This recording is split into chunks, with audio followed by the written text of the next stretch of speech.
All right, all right. Let me add the folks on to the screen here, to the screen. And we are live on all networks, we are live on YouTube. We are live on Facebook as well as Instagram. And so today, let's talk Newton. You have 4 residents, and maybe some more may be coming on as well. Residents of Newton County, long time residents. Myself being 18 years, and who else want to go? Who's next? Who's been here next to 18? Who is that? Well, I've been here. Oh, go ahead. I've been here 23 years. All right. My name is Marie. I've been here for 19 years, just about. Oh, you're on mute.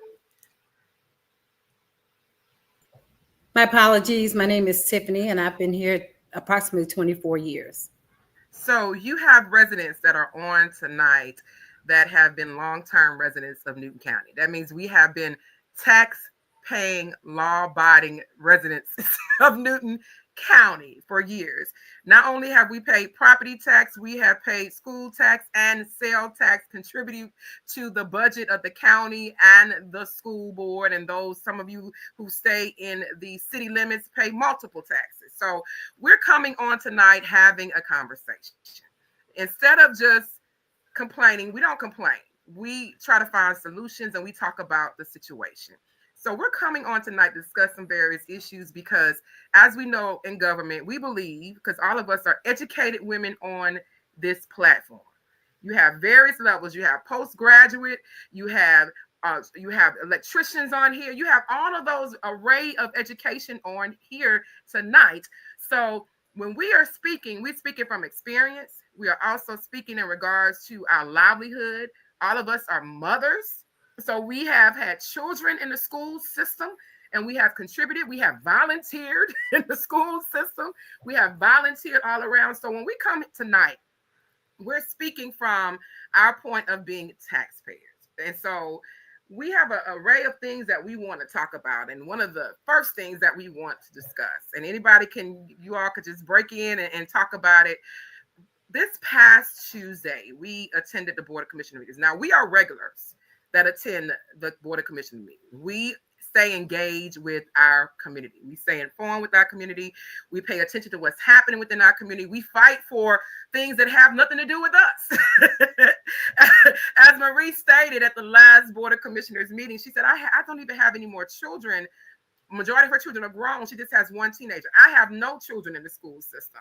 And I think Tiffany has her last in the school system. Denise has one in the school system. So we are fighting for multiple kids. Okay. We're fighting for multiple people.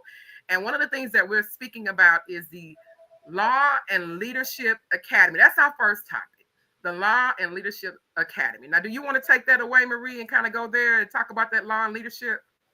I do, because on Tuesday night, Sheriff Brown, he came before the board requesting $53,000 to fund the Law and Leadership Academy.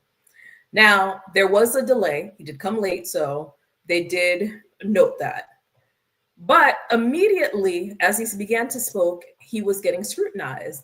And I was bothered by this because we frequently complain about cars getting broken into, kids not having anything to do. And then the sheriff is acting proactively. He's coming to the board and trying to keep youth busy for the summer. And immediately he was getting shut down. Mm-hmm. And in fact, one of the commissioners, Commissioner Long, made a comment that it's not the government's job to babysit the children. I find this very irritating because it's the government's job to approve building. We have an issue of mass building in this area. When there was planning being done for the building, did they not think about what came along with it? And children and youth are part of it. So what do we do with our seniors? What do we do with our youth? Where's economic development on all of this? So it just bothered me because I realized that it didn't seem like the board wanted to partner with our sheriff. And I think what many people fail to realize is that the sheriff has to come before the board to make certain decisions, like his budget has to be approved by the board. Things like cameras have to be approved by the board. So it just really stunned me that there was no partnership there. And then today, I sent you a message. I know you haven't watched the actual footage. I noticed one of the commissioners created a post, and she did a vlog, the mini vlog, and posted it online, and she had some comments. And I, in turn, had to go back and comment back because one of the things that she stated was like, they're women from District 3, loud, angry women, very angry. And I'm like, wow, I just never saw myself in terms of angry. So that just really baffled me. And I hope, as we speak tonight, you can go ahead and show that video, Commissioner Sanders. I definitely will do that. And as you stated, I did not watch the video, and I didn't do it on purpose because I wanted to have my first reaction to the video to see it, because I didn't want to. I would say preconceived notion. I didn't want to have something just holding on to it throughout the day. So I want to watch it while I'm watching it with everybody else who's with us, and see what her concerns were in regards to us coming there. Now, I'm going to say this, and anybody can come on in. We have to be careful with our words. We definitely have to be careful with our words. I was taught that a long time ago. And when you call women angry, it perpetuates the stereotype. It perpetuates the stereotype of Black women, for one. When someone comes up and speak against what you are for and we are against, doesn't mean that we're angry.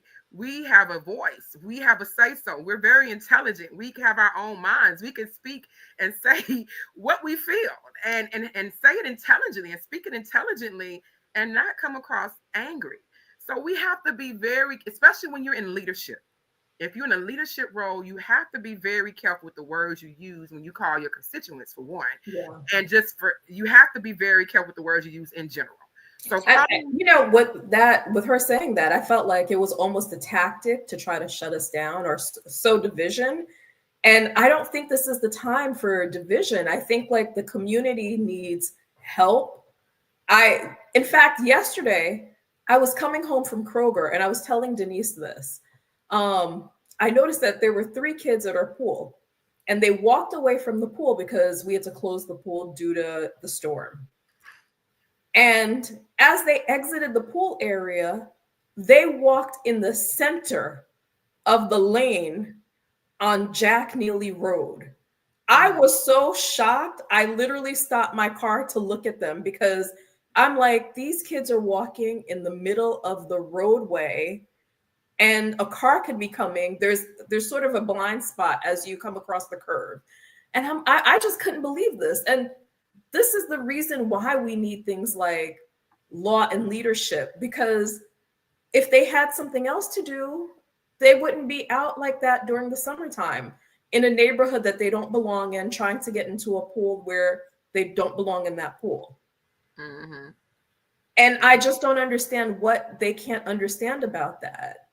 I mean, disagreeing with her perception of Newton County is going to be different from mine because she lives in a different area. Weren't we approved for like 8 homes per 1 acre lot? at one point. I forgot what it was. It was was 8 houses per 1 acre before the moratorium. It was actually more than that before then. So it's 8 houses per acre, and that's what we're trying to change. And it's more houses if you have a townhome. So we have to understand the difference between townhomes and residential. So it's more houses per acre if you have a whole bunch of townhomes, but if it's residential, single family homes, it can go up to 1 house on 1 acre. But that's what the moratorium is put in place, so that could be changed. So her perception of where she lives and where I live, it's 2 different things. It's 2 different things. Sometimes you have to be able to look at a situation, not just from your own perspective, you have to kind of understand other perspectives too. And I think that's where, like, when she was saying I was angry, I don't have any reason to be angry. Mm-hmm. I'm not going to ever use the West Side Youth Facility. By the time it's built, my child that would be able to use it will be an adult. Mm-hmm, mm-hmm. And my other sons, they're already adults. So there's no reason for me to be angry. It's just that when I see the issues with the youth, I know that we're in tough economic times. Parents can't always afford $200 per week per camp, especially if they have multiple children. And if the sheriff is coming up with a solution, listen, try to partner with him. I get it. He was late. He also said that he wouldn't be coming back to them next year. Actually, he wasn't late. Oh, he wasn't. Remember, he said that they were trying to present it at the budget hearing. And because they got 2 projects confused. It was one project she presented on that was the after school project, and then the project with the law in leadership, they didn't get enough time to actually present on it because she took, I wouldn't say she took most of the time. They had a time limit. So her speaking about the after school program took more time. So they didn't get to it, and it wasn't explained to them because everybody doesn't know. Everybody isn't patient to every resolution that's out there. Be honest with you, to be very honest with you, people did not start coming to the meetings until 2021 in multiple numbers. That board of commissioner meeting used to have about 5 or 6 people in the audience, and nobody was paying attention. Nobody was paying attention. And so now people are starting to come out. So if the commissioners passed a resolution that said new nonprofits that come aboard is $2,500, but that's also an exception to it because it's a resolution. It doesn't mean the resolution cannot be changed. And it doesn't mean per case, if there is a program that needs to be funded, it can be funded more than the $2,500. That $2,500 was based on being included in the budget and being able to receive that fund. To give you an example, I think it's McIntosh, the one that Commissioner Mason said his children go to, McIntosh Trails. In the budget, I think they get about $2,500 or something like that. They get that every year. They're in the budget every year, getting that amount of money. Because it's an appropriation. They on the appropriation list. And so what needs to be explained to them is that they can also request to be on the appropriation list where they get funding every year. That has not been explained to them either.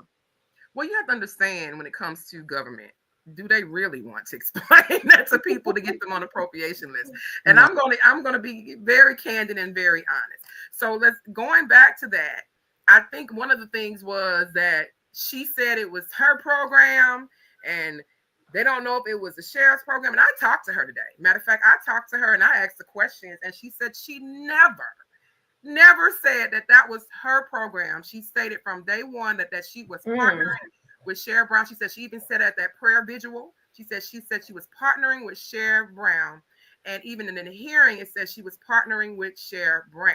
Sheriff Brown office called her to do the program with the sheriff's office. So she never said to anybody or anyone that that it was her program and her idea.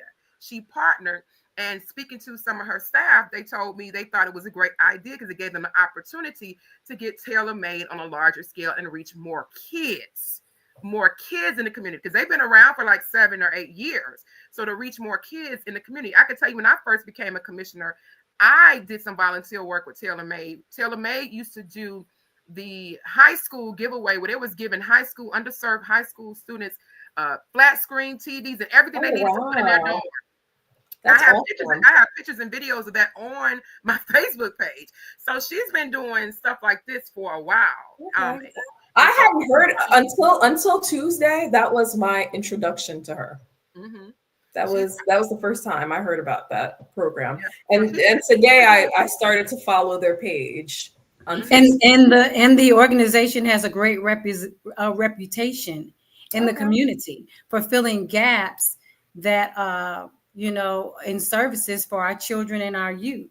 And so I think that the commissioners should have at least taken a moment to understand the history of the organization, get some facts about their contributions to our children and youth before making a decision to deny the request.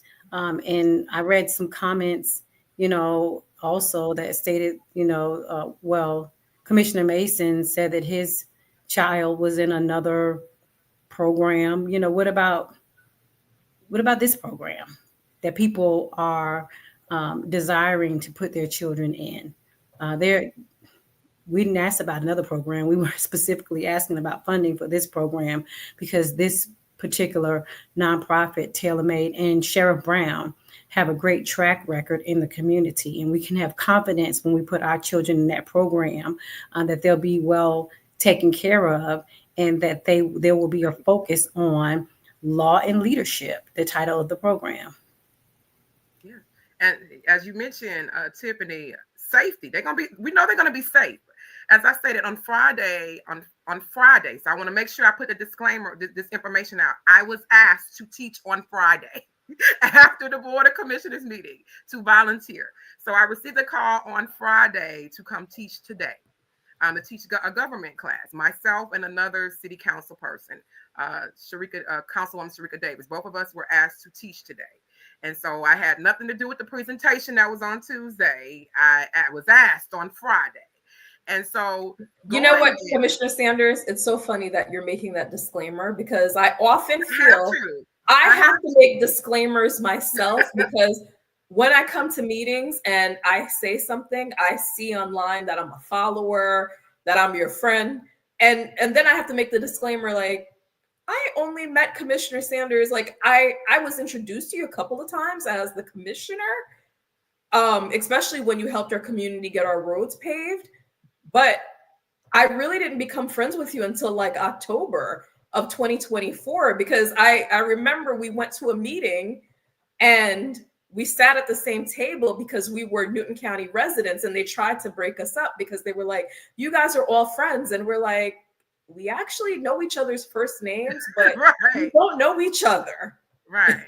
So it's so funny that you have to put that disclaimer out there, like that you were not part of the program, because there's always these false narratives that seem to come up. And I'm like, why are we not focused on the right things? Why are we gossiping? And that's it, Marie. Why are we not focused on the fact that we are tax-paying citizens of Newton County? Exactly. We happen to live in District 3 and we have shared concerns.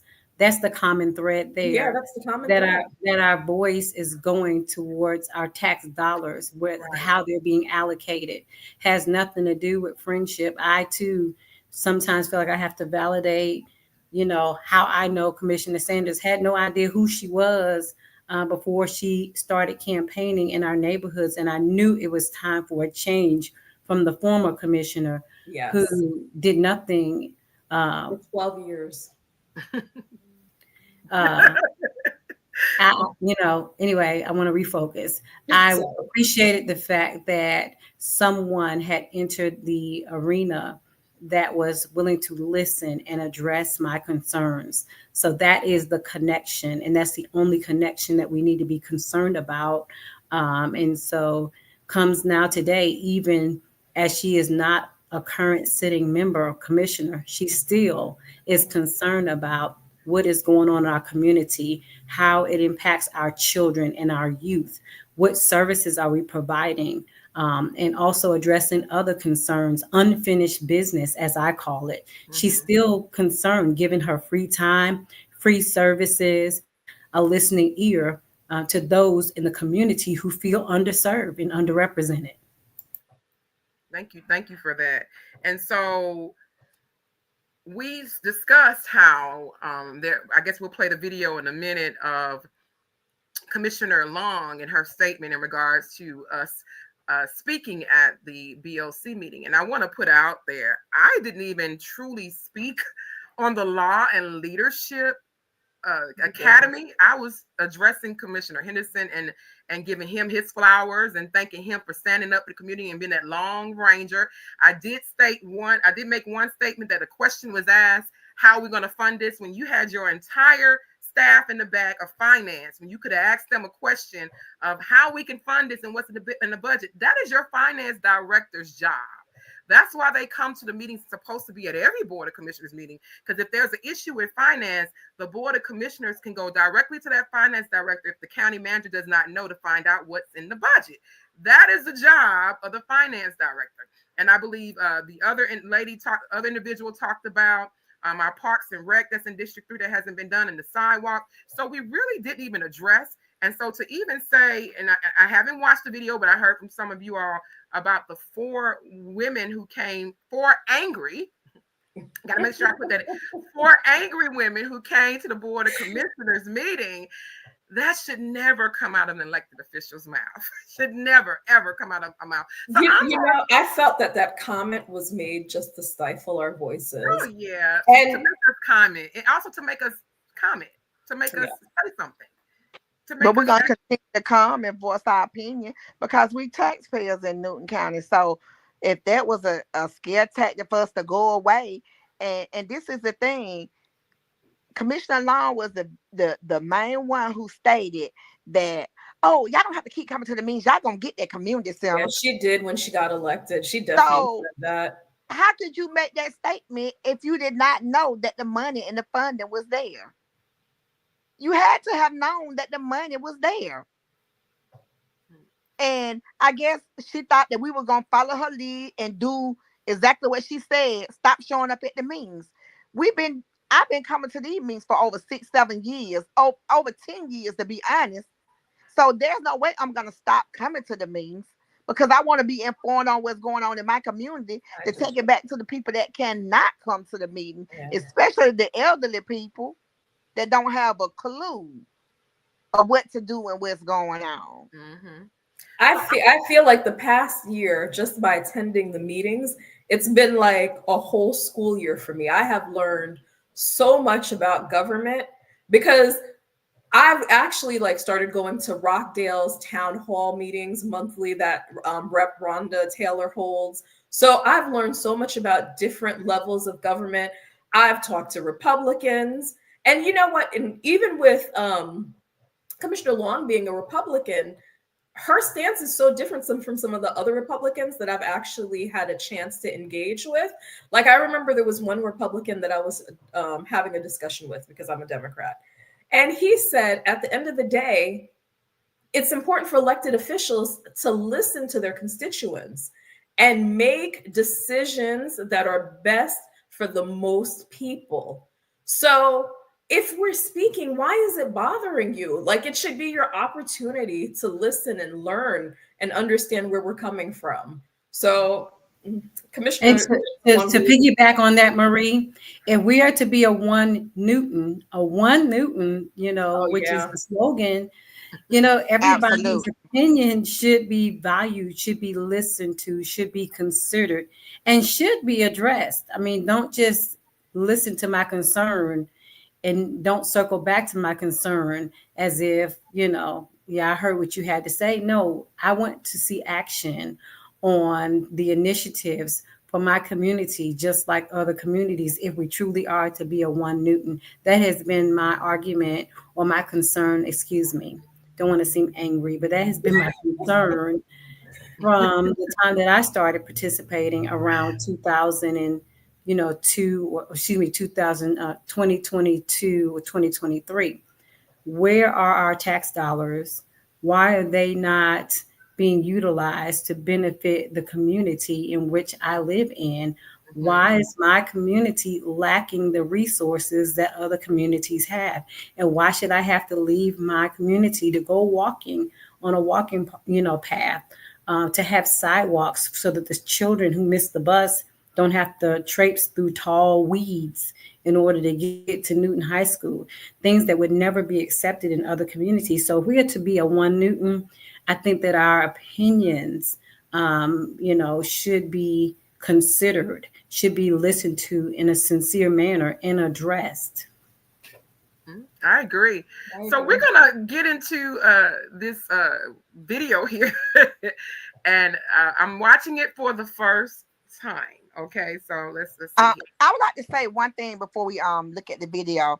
I think what we need to do as a community and as a concerned citizens of Newton County, we need to get with the engineer, with Chester Clegg, and we need to see the dates that the projects come in, and we need to see what projects are getting worked on according to how they come into him. Oh, that's a good idea. Yeah, because it seems like everything on the east side of the county, they're getting everything that they need. And so you're going to tell me you got a congressional grant for sidewalks 3, 4, 5 years ago, and you haven't even started on it? Something is wrong with that picture. And we're going to get to those sidewalks in a minute. We're going to definitely get to that, because that's going to be another discussion. And I know that's one of, I know Tiffany mentioned that a lot too, the sidewalks and the grants that we have that have not been utilized. So here we go, y'all. Here we go, everyone. Here we go. 1 second here. Let's get into it. I don't know if we see the video. Okay, I might have to remove everyone. Here we go. Okay, I'm learning this new technology here. So let me get to the video and I'm going to share it. 1 second.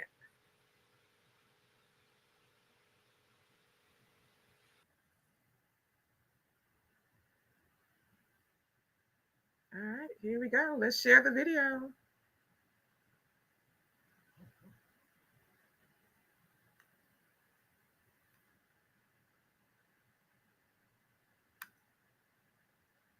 Is it playing?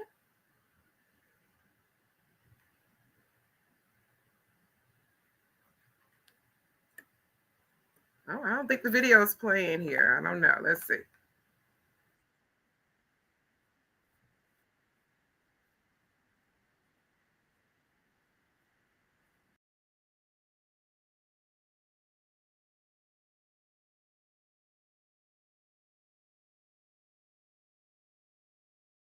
And everything. So I just want you to know that we are trying everything we can to balance the budget. Okay, here we go. On the same hand, we hear that we don't want anybody, nobody wants taxes raised. All right, let's try this again.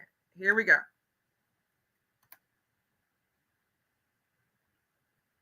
All right, here we go.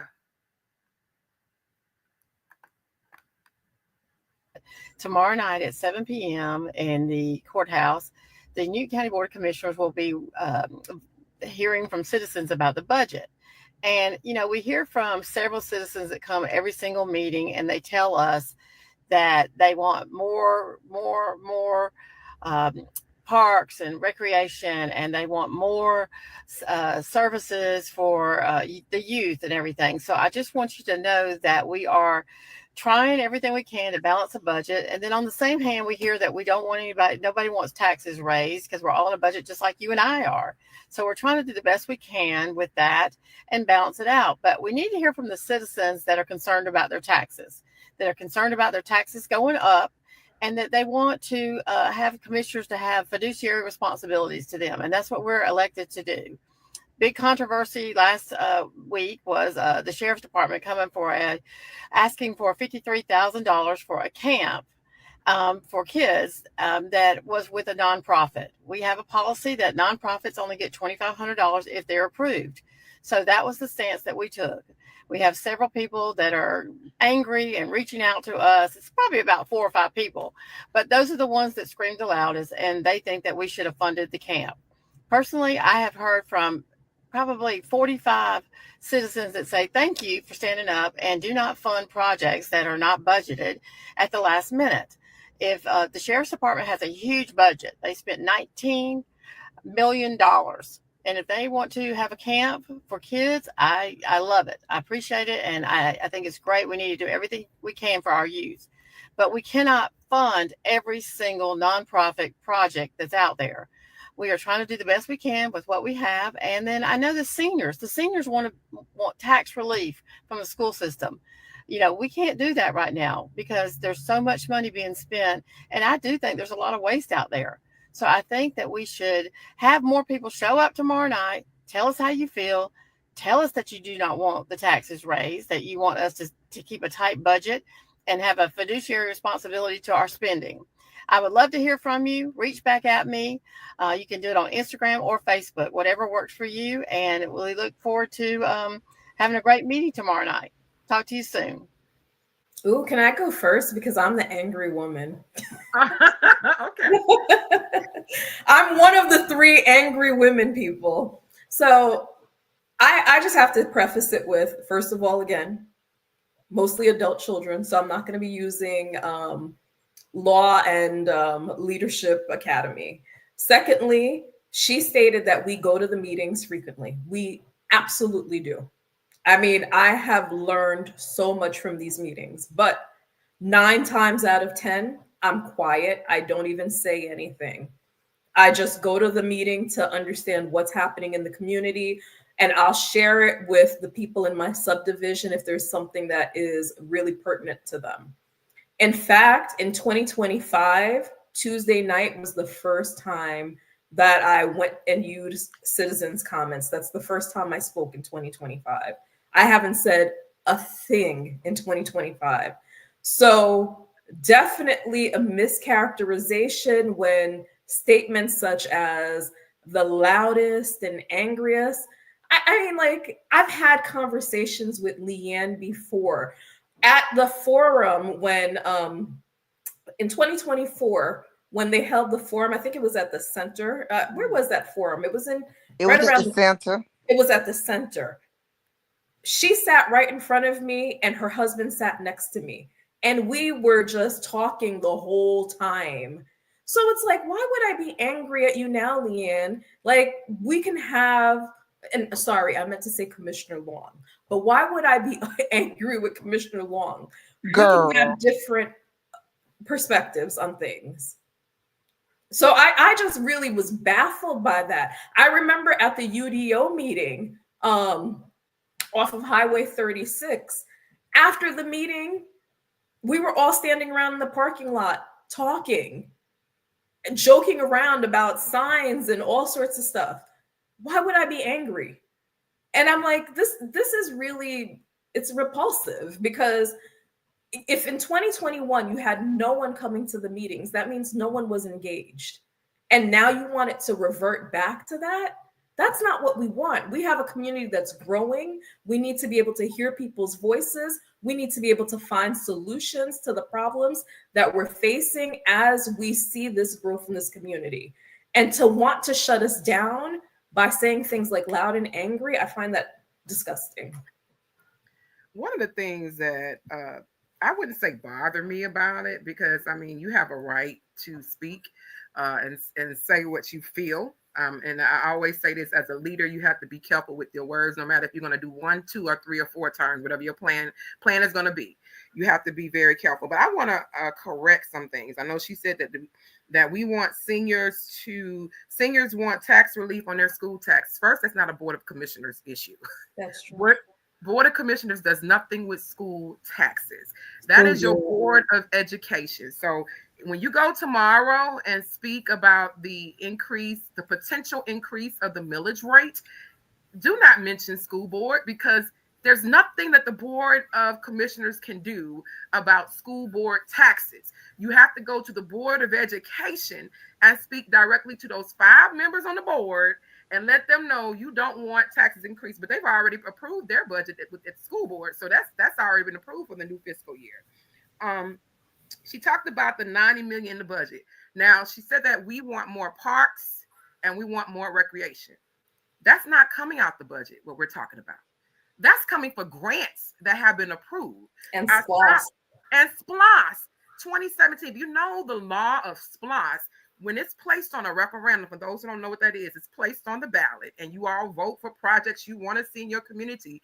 You are required by law to build those, to create those projects. By law, you are required to build that youth facility. You are required to build whatever the voters voted for, because you told them if they're going to increase that sales tax and pay an additional 1%, you're going to build X, Y, Z, all the letters of the alphabet, however you want to put it in order. You're required to do that. So we're not asking for money out of the budget. We're asking for what is due to our area. You have an 800. But where's the more parks at, though? She said more parks. Y'all don't have one. So what are more parks? That's what I'm correcting. That's what I'm correcting. We're not asking for something that's out of the actual budget. The 3.1 or $3.7 million was approved by us in 2023, the Newton County, to build a park in District 3. That is SPLOST dollars. That is money that's going to be collected throughout until the end. I think for 6 years. I think it's 5 or 6 years. So that's not money coming out of the budget. That's coming from the 1% sales tax to build the park in District 3. And has nothing to do with tax increases. So why are you aligning the two as if to cause some alarm or raise red flags about the concerns of District 3, as if our concerns are going to be cause some spike in property taxes? To deceive the taxpayers and the people that don't know. And you know what? One thing she didn't mention in her video too was last year there was a $60 million surplus. And then about a week later, the finance director came back and said there was an additional $7 million. So that's $67 million. So why are we even, like, you're talking about you want to save the seniors money? Why is the millage rate increasing by 11% to begin with? And that's the good question. We didn't even increase. We decreased the millage rate last year, but it wasn't a full rollback to where you all would see a decrease in your taxes. We had to still put in the newspaper that we're going to increase your taxes because we didn't do a full rollback. It was smoke and mirrors. And I say that all the time. It was smoke and mirrors to say, hey, we actually went from 8 or 9, whatever it was before then, to 7 to make it look good. But you really didn't see the decrease in your taxes because why? Your property values went up. Your assessments went up. Everything went up. So you didn't even see a decrease in your taxes. We had to post that we increased your taxes. So I'm pretty sure there's going to be another surplus that's going to be added to the budget for this coming fiscal year. If not, I will be shocked because everybody's property values went up. So nothing that we're asking for is going to increase the budget because the money is already there and the voters voted for it in 2017 and they voted for it in 2023. So there's nothing that we're asking for when we come before the Board of Commissioners. I want to make sure that every 5 commissioner know, and actually the 3 that's been on there for a while know this because they're the ones that voted for it. So they were there. So the only 2 that was not there was interim Commissioner Cooper and Commissioner Long. Those are the only 2. And of course our chair, but you know that she doesn't have a vote, the interim chair. But they are aware of this. There's nothing that the people from District 3 is asking for that's going to increase the budget or increase taxes. Nothing. You know what? She invited people to come to the meeting. I think that it's awesome that she did actually, because can you imagine? There's so many misnomers out there. You would learn so much by just sitting in the meeting, because look at how you just explained this whole issue of the millage rate and seniors and their tax increase, because now people are thinking they're coming in to this meeting tomorrow night for a tax decrease. Jokes on them. The Board of Commissioners has nothing. Those 5 still on that board has nothing to do with school board taxes. The only thing they're going to be talking about tomorrow is the county budget. That the county budget is funded by your sales tax, your property tax, and of course you get some funding from other places. You get a few tax dollars from the insurance tax, and there's various other things that come into that budget. It has nothing to do with school board. So that's one of the things that should be corrected, because now you're going to have people showing up thinking they about to talk about their school board taxes, because that's the highest tax in the county. That's the huge problem. That's the highest tax in the county. And will the citizens be able to speak? Yes, it's a hearing. It's a public hearing tomorrow. So tomorrow you can speak on why the budget does not be increased, because we actually did not roll back the budget. Secondly, there was about 5 or 4 counties that they mentioned. I need y'all to dig deeply into those counties that has been mentioned. Walton County has a floating homestead exemption that's been in place for years, to where their homeowners, their property values are not going to increase. It's frozen. So you can't compare yourself to counties that have things in place for their residents that is helping them to be able to stay afloat. You can't compare us to Butts County. We looked up Butts County, when Butts County has a smaller population than Newton County, which means when you have a small population in the state of Georgia, you know what that means? That means you may have to increase taxes, because they're not going to have economic development. They possibly won't have anybody moving there. The population probably is older. It has grown off, and there's no more young people there. So the only thing they have to rely on is property taxes. So yes, they have to increase taxes. But in Newton County, we have manufacturers, we have different companies, we have a whole area. It's called Stanton Springs that have companies. The problem is we got to stop giving these tax abatements. That is the problem. You have to stop giving these major corporations tax abatements, because the amount of companies that we have here in Newton County can assist and offset the taxes that we have here in Newton County, but you're constantly giving them tax breaks. That is the issue. And when she talked about fiduciary responsibility, I feel like making sure that we get our fair share of taxes from everyone is part of that fiduciary responsibility. Yes. Because this way, you won't burden the citizens with unnecessary tax increases. And to be clear, most of the taxes are paid from the western part of the county. The eastern part of the county don't pay nearly as many taxes as we pay. And the reason is because they do have certain deductions they can actually apply for, whether they have farmland or a certain amount of acreage. There's certain things that they can apply for that we can't apply for on the west side, because we're not rural. We're not considered rural. We don't have farmland. Majority of our homes are on an acre or less. You may see some on the northern part of the county of District 3 and part of 5 that have larger acres of land, and they're paying more for the value of the homes.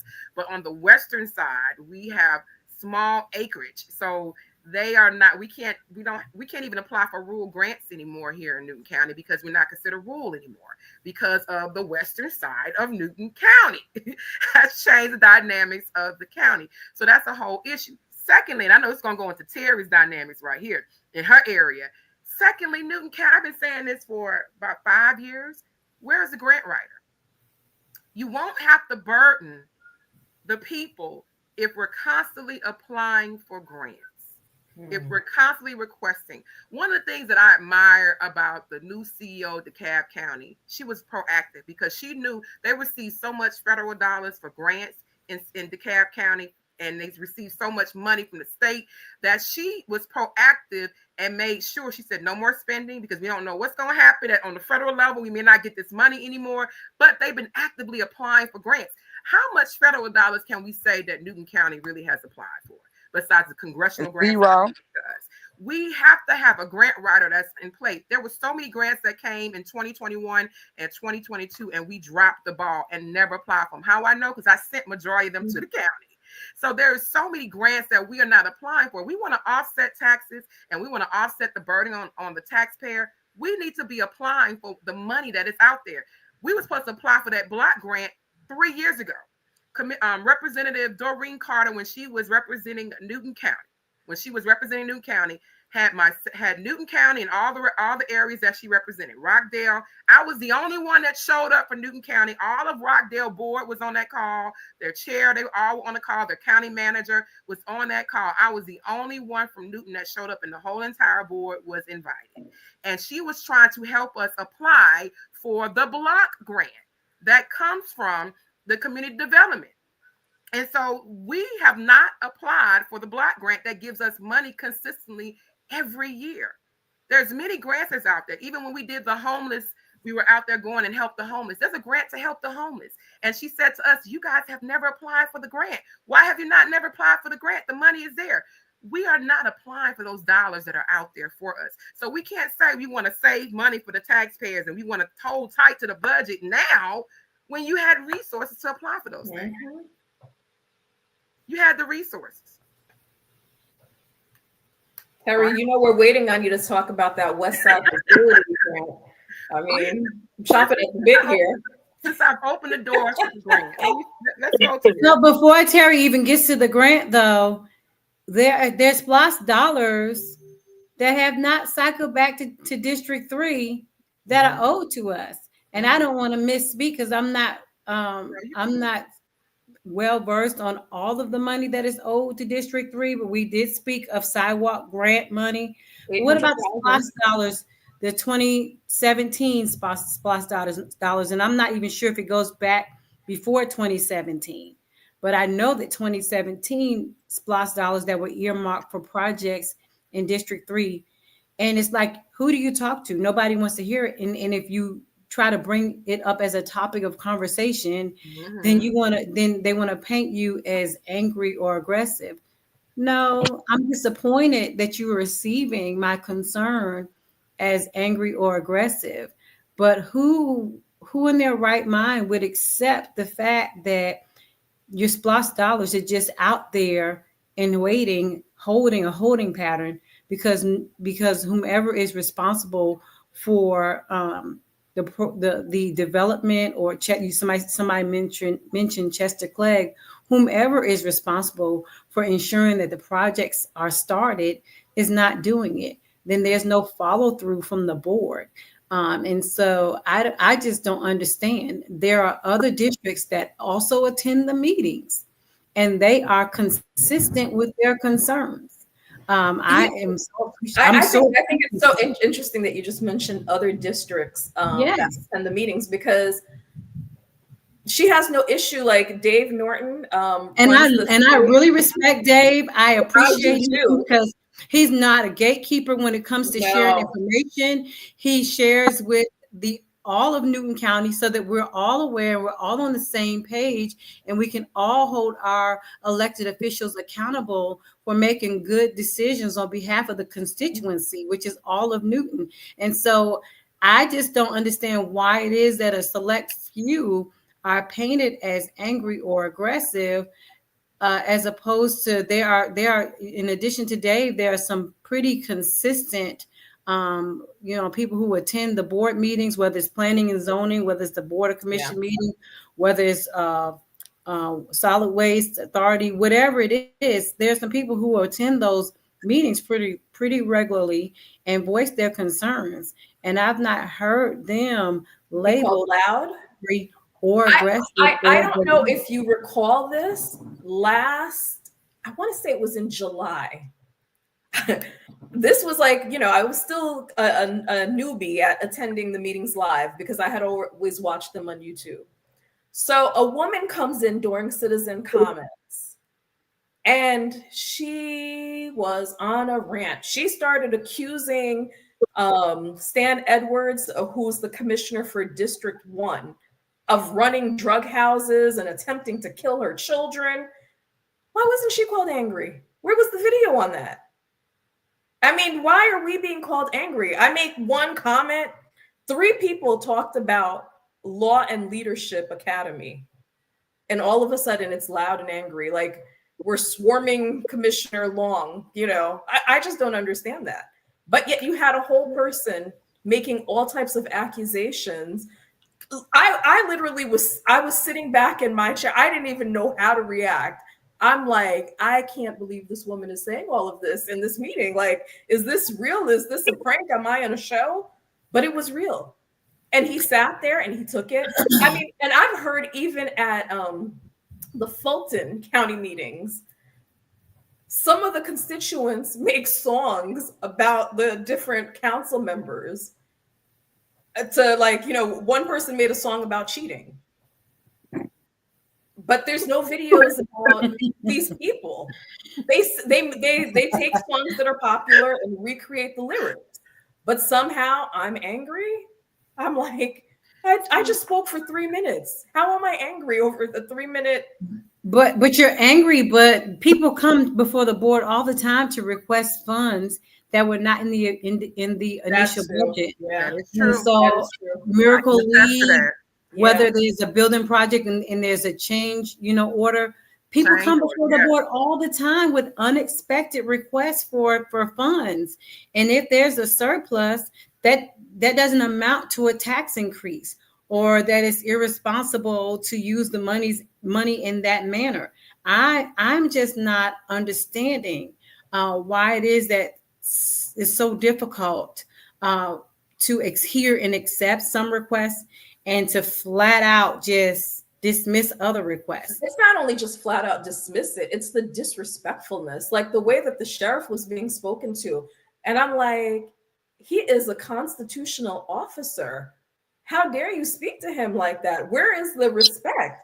Like, they were just speaking to him as if he was a young child, a young boy. And he mentioned several times that he didn't even want to be there. He didn't like coming to these meetings to ask for anything because he already knew how he was going to get treated. And I find that to be childish. Like, oh, you're on mute, Tiffany. You're on mute. I'm disagreeing that it's disrespectful. It lacks, decorum. It lacks professionalism. And these are our elected officials that are supposed to be serving us, the best interests of the community. And I think that requires partnering with people even when you don't like them. And that's all about being a professional and an adult and a leader.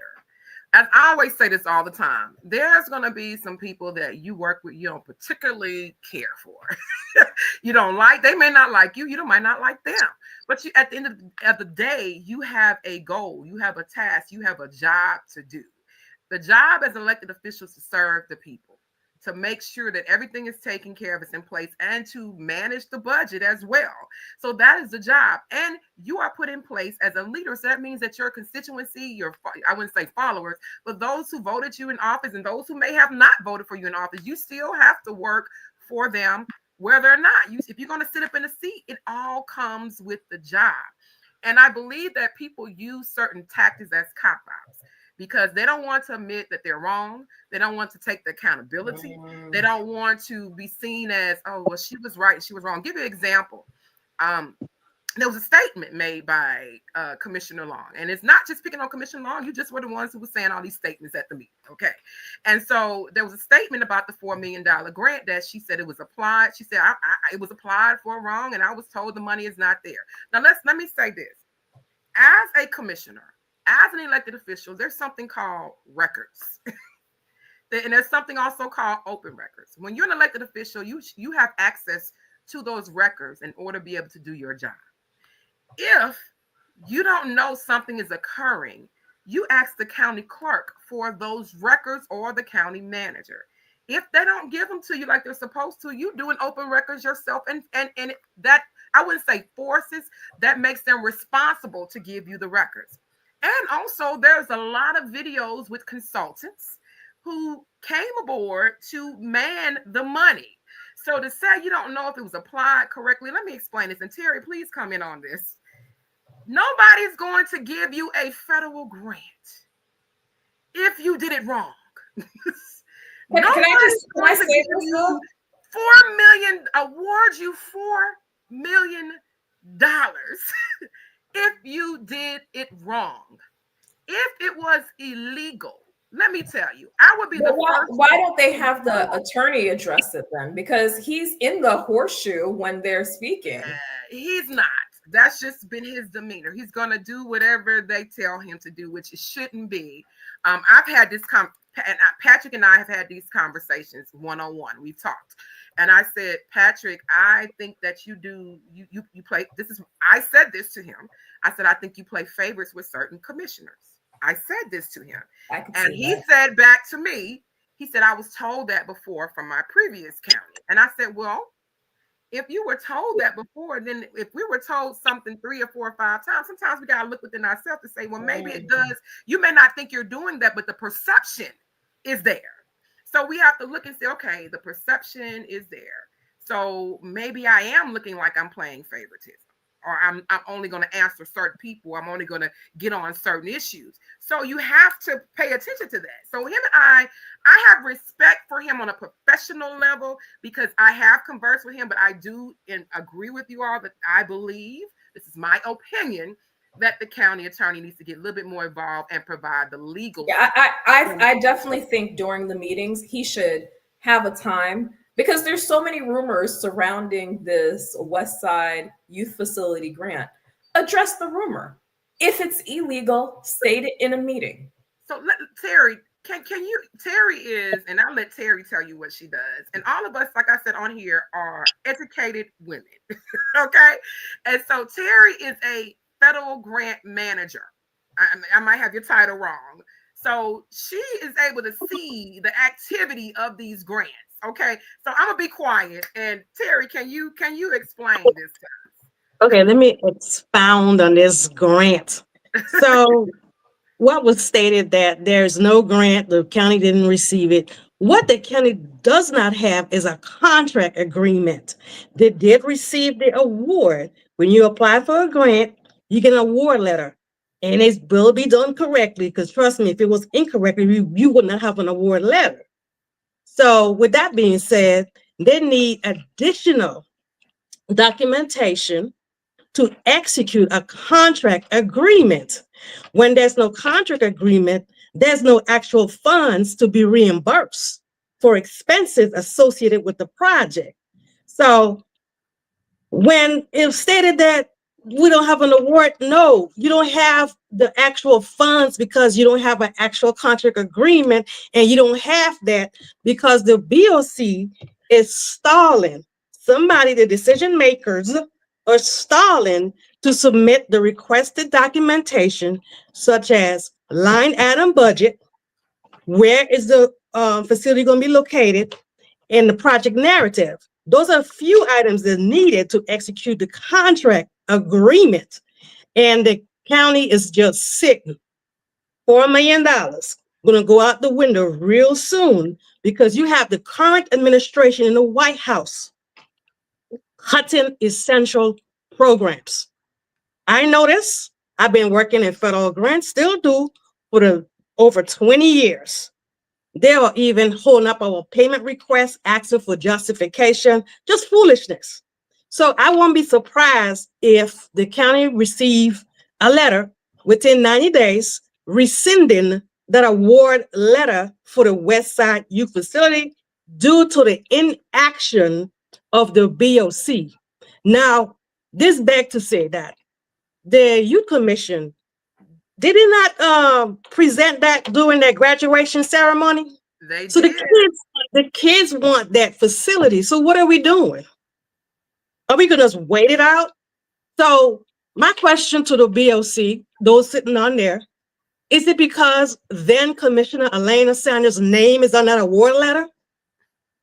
So it's going to be at a detriment to the West Side Youth Facility members that wants to be a part of it in District 3? So should I await our tax dollars to go up to fund this facility because the BLC failed to act on this award? I mean, come on now, it's going to be a ripple effect. Now, when you talk about we want recreation, it has a plethora of federal grants for everything. All you gotta do is apply and get them. Don't rely on me and all of District 3 and all of Newton County to pay for it in our mortgage. And now we have to end up losing our house because our mortgage skyrocketed and the county failed to offset our property taxes. Is that fair? They gotta speak to the masses. And I'm tired of hearing people saying that the grant was applied for illegally. No, Lies. It was not. During the grant proposal process and during the application, those documents were not required. Every grant is different. Mm-hmm. And that's why it's important for the attorney to address it. Because But if now, yeah, he's sitting the down. I attorney don't had know what he's addressed saying. it would just squash all the rumors. Yeah. Mm-hmm. So that would be my And question at the go BOC. I will bring it to a point. I'm tired of going up there since last year, asking them to make movement on this grant. So they're hearing me, but they're not listening to all of District 3. Because their mind is already made up that Commissioner Lena Sanders applied for the project and she was not popular on the board. Therefore, we're going to just sit and wait this out. We have to talk That about don't why make she no was sense. popular too, because this is a perfect example of why she wasn't popular. 2021, 2 people at the BOC meeting. Now 2025, not only do we go to the BOC meeting, but we're taking time out to go on live to discuss what's happening at the BOC meeting. They don't want us informed. Engaged. Yeah, they don't want the engagement. And just to reiterate on that, we are not fighting with them, but I seem though that over the years, much folks did not come out and they're not engaged to what is going on. So yeah, we're showing up and we are speaking. We're not demanding. We're not begging. We pled with them so many times, but enough is enough. You're in this seat because we elected you to help us, not be against us. So does that make sense to sit on $4 million? That's a FY23 grant. We are currently in FY25 that's going to end September 30th of this year, within 90 days, basically. So FY26 starts in October. So how does it look? Are you sitting on an FY23 award and not making any movement? And the other worst thing, and just before I go to this part, is that there was a 3-step process to apply for this grant. The first process was support letters from the community and the students, which you saw on the video with the consultant who the county hired to watch the grant say to the board, this was in 2023. She said, you all have $8 million total, including that $4 million grant to build the West Side Youth Facility. She said, by December of 2023, we need to give them a budget and where it's going to be built. She said that to the board the beginning of 2023. I need, in order to move forward, Board of Commissioners, I need a budget and where are you going to build it so we can move forward. She said that they've given us until, check this date out. This was in 2023. They're giving us until September of 2025. What year are we in? 2025.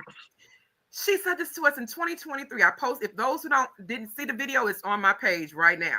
She told us in 2023, you need the land and the budget. They're giving us until September 2025, but they prefer for us to get it done by December 2023. And you have until December of 2031 to spend the money, but you don't want to try that because they basically will take it back. You got to have some movement. Yes, so they will. They will. We have September 2025. And you see how the government's taking back all this funding. They're taking it back. Yes. Yes. And so you're talking about increasing budgets and increasing funding for people, but you're sitting on $4 million. You're sitting on. Also, and the consultant did come back in February of last year, and I watched that video when she said, tick, tick, tick, tick, tick, the clock is ticking. So they were told on more than one occasion that these documents are required. What are we doing? I mean, they need something. But no, they're just going to sit there on the BOC and not going to move forward with this grant. Or the whole world needs to know about this. I'm going to say it. They're wrong. Very, very wrong.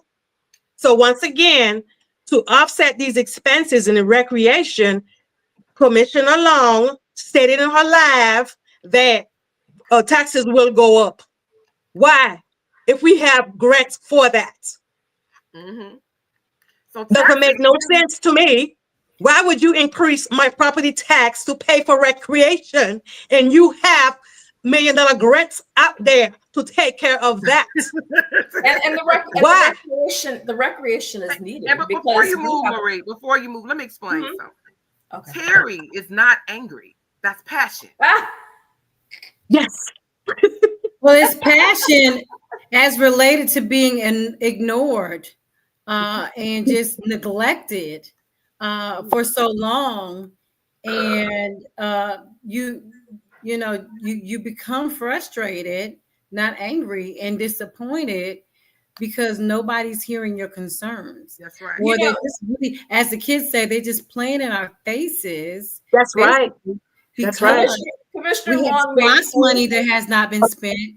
We have grant money that has not been spent, and we have other grants. Two grants. We have two grants that have not been spent in our district, and nobody wants to be held accountable for the lack of movement or progress in District 3. And I have always said, how do you call us in 1 Newton if you are refusing to address the concerns of a whole community, the most densely populated community? And so I'm not one to say, this community versus another, but if we were to list the projects that are completed, that have been completed in districts 1, 2, 3, 4, or 5, if we were to list the projects that have been completed, District 3 would have very little to show for our tax dollars or our grant,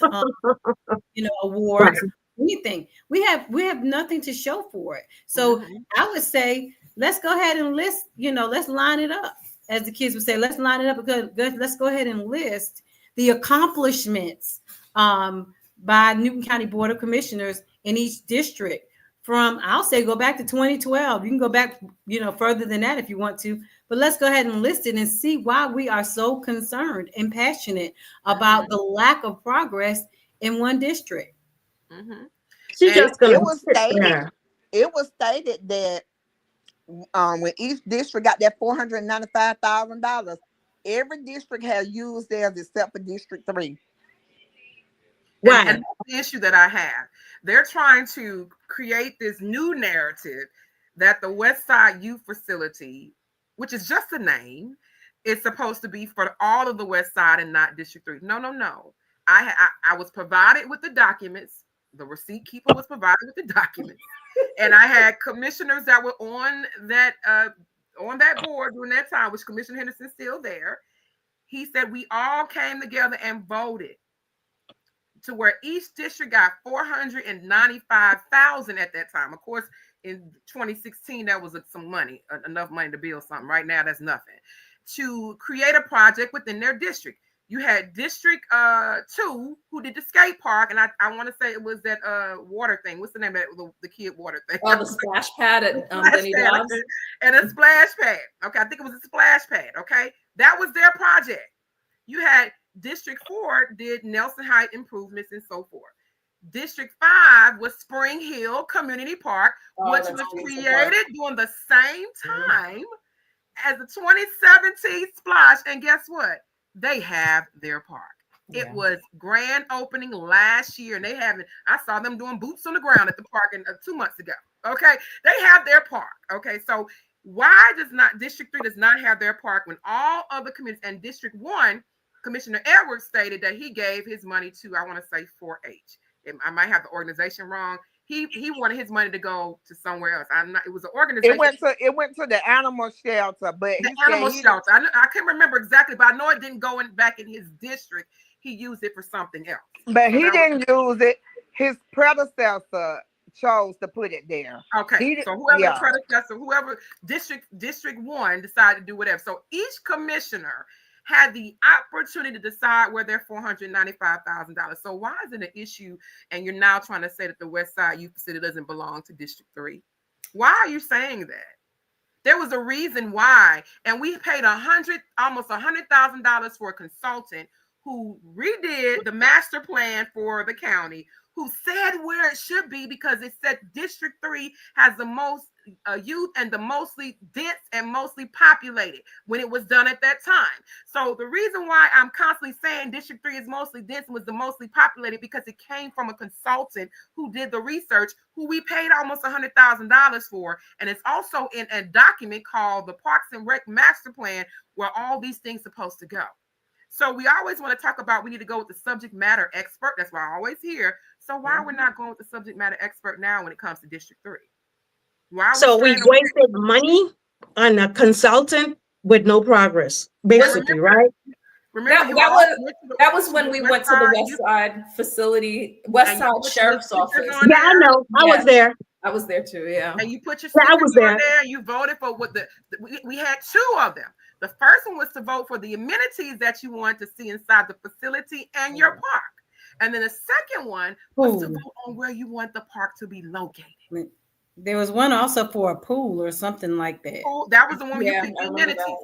What you wanted to see in the park and what you want to see in the community center, the activities you wanted. So the consultants have been paid. They've packed up. They've made their recommendation. They've gotten their check. They've cashed their check, and we still have nothing. We have nothing. So you done paid. Now, not even a plan. Not even so much as a plan. We don't even have a plan. Mm-hmm. That is my concern. So you can call it angry if you want to, but I'm sure that you would not feel good about the lack of progress in your community where you've paid taxes for over 4 years. And you have nothing to show for it, or very little to show for it. Even having secured grant money, you are depriving the community a federal grant that has already been awarded. I mean, the audacity. So what is the problem? So what was the purpose for the consultants? Tiffany, I think it needs to be put out there so y'all can understand this too.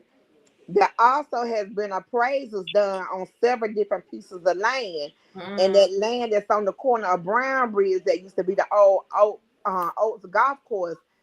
When I did an open record request, that piece of land right there, that appraisal was more than any other appraisal that they had done. Because I asked the document. And I looked at that document, and I asked that question too. I said, why the appraisal on 14 acres is more than the appraisal that was on 65 acres? I was confused on that one too. So I asked that question. So money has been wasted. You wasted almost $100,000 on consulting to tell us what we're supposed to be doing, who was supposed to be the subject matter expert. You voted to pay them this money, and they did their job. They came up with a plan on how it needs to be conducted and where it needs to be. They done all of that. And so the only thing that has come out of that was you got Spring Hill Park built because they have their section too, because they did the same time they did the West Side Youth Facility. The next day they did Spring Hill Community Park, and they did the one for District 1. They want to build it. They're building a new park. So they did all of those together. And the water, remember the water park they're supposed to be building at Turner Lake. All that was done at the same time. And we have no movement. But we're angry and loud. Because we are being negated. Let's look at the money. District 3 is being negated. Let's call it like it is. Yeah, since we want to talk about finances and waste, and saving taxpayers' money. Taxpayers' dollars have been wasted. You paid almost $100,000 for a consultant, right? Then you pay for 2 or 3 appraisals. And mind you, I have to tell you guys this. Even though the West Side Youth Facility had no movement, you still have to pay that project manager that's on the actual project. So if you do an open records request, you would see that the project manager and his team has been paid. So every time they move or do something, it comes out of that money. And you have to pay the project manager. And that money is what? Taxpayers' dollars? All of that is taxpayers' dollars. Okay. And then folks want to know why the mortgage so high? Okay. Mm-hmm. So, but that's where the fraud, waste, and abuse is, if you ask me, because there's no plan, but there's a project manager that's still getting paid. Mm-hmm. Let me also tell you where the waste comes from. They will approve, and this is, to me, I believe it's a trick of the trade. This is a trick of the game. You have bids put out there, right? And by law, you have to have at least 3 bids, and you're supposed to go with the lowest bid, the one who submit the lowest bid. So I think this is a trick of the trade. They'll submit low because they know why. they can come back before the board and do a change order and get additional money. So guess what? That money's not budgeted. And you have county for years, even this year, have approved change orders that were not in the budget. In the budget. So if you want to save us money, stop approving change orders.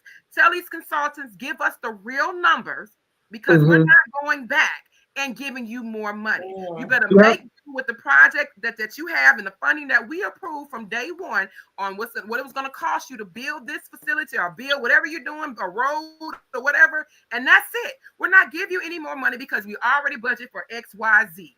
And that comes out of the budget. Every time one of those directors, a consultant comes back before the board and asks for more money that is not in the budget. And that's called a change order. Pay attention. Yeah, I'm so frustrated. I just can't. And the last thing, I know we've been on here for a while. The last grant that we spoke on and we touched it, but that's a FY 2021 grant. That sidewalk grant. That's my Lord. Might as well give up on that. That's old. That's gonna go back. That was going back to the coffers to build walkable and bikeable trails. And what the whole gist of that project was, it was supposed to be trails that was going to connect with Rockdale County, so that those on that side, we could walk up to that Rockdale County as well. It's supposed to be walkable and bikeable trails. That was a project through Congressman Hank Johnson, and that was supposed to be done. I know many commissioners who got money for their projects. Did you hear what I just said? For their projects in their counties. And their projects were funded by those congressional dollars, and their projects are complete and done.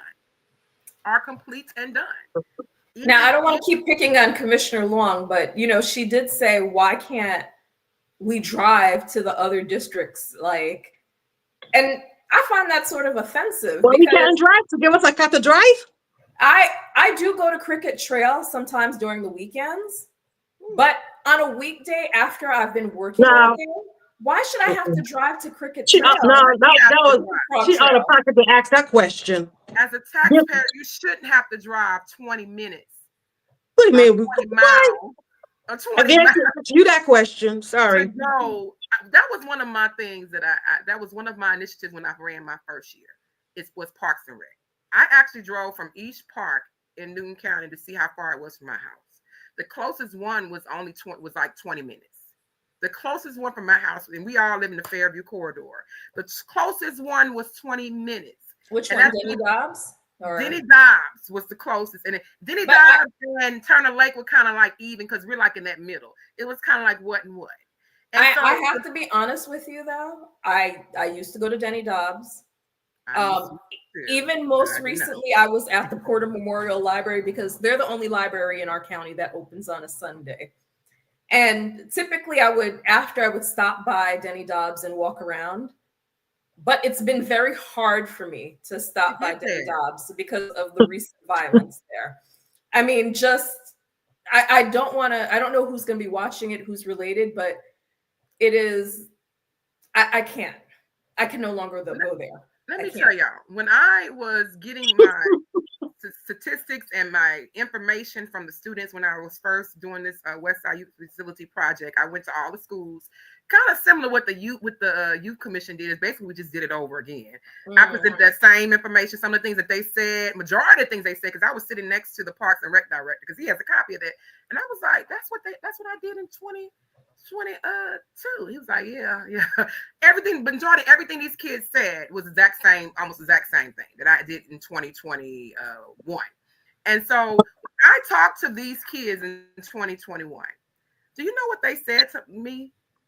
They said they don't go to Denny Dobbs because they call it Killer Dobbs. Oh, wow. And I said, what do you mean? They said they shoot. It was in 2021. 2021. Mm-hmm. So after all the incidents that have occurred, they're not going to those various parks because people don't feel safe. Safety is a part of the commissioner's job. Is it? I thought it was law enforcement. It is our job to make sure the money is available and to make sure it's there to help with the safety initiative. It is our job. It's in all of our handbooks. The commissioner said it was not, though. It is our job to, even though I'm a past commissioner, I still have my title, but it is a commissioner's job to look at safety. We've had so many classes with ACCG in regards to safety and law enforcement and so forth. So that's why it's also important for an elected official to stay in training and to learn as much as you can, because this job doesn't come with a workbook or a handbook to tell you how to do it. You have to go seek the training and the education to make sure you're doing and providing whatever you need for your constituency. And that's why it's important. Just sitting there and just going by and just speaking and talking and you don't have the information, it doesn't help the people in your county. And it's important to learn from people who are getting it right. So we have some neighboring counties who are simply getting it right. They had the foresight before they had exponential growth to understand that they needed to purchase land with property bonds or whatever it is that however they secured that land. They had a 5-year, 10-year, 15, 20-year plan for planning and zoning, for growth and development, for to address the needs of the additional families that were going to be added through growth. And so we have been asking for smart growth in Newton County. We have been asking for a 1 Newton. And so I just don't understand why it's so difficult to address the needs of one district within a county. I just don't understand why it is so difficult, why it's so challenging, and why do we have to always leave feeling defeated or as if we've been dismissed. And I'm hoping and praying for a change. I am still optimistic. I still love Newton County. I've raised 4 children here. I don't have many complaints other than my tax dollars are not representing or serving me well in my immediate community. And so if we want to address the concerns of the youth or of the residents at parks, it would behoove the commissioners to visit neighboring districts who are getting it right, whose constituency can frequent the parks without feeling threatened or feeling like, uncomfortable. They can't go there and be safe. And so I've seen even in the county where I work, there's a park near my school. It just went through a total renovation where they added fencing and lighting and cameras, the flock cameras. And so it taps right into the police department so they can have a direct line or knowledge of what is going on in real time. So if we want to get it right, as Commissioner Sanders said, she attended lots of training while she was sitting commissioner. The commissioners now, it's time for them to put up or shut up. Really, it's time for them to be in tune with what the taxpayers are asking for, to have some movement on these old concerns of District 3, 2017, 2021, whatever. It's ridiculous that we have these old concerns still sitting out there, and other districts have moved on to 2025 concerns.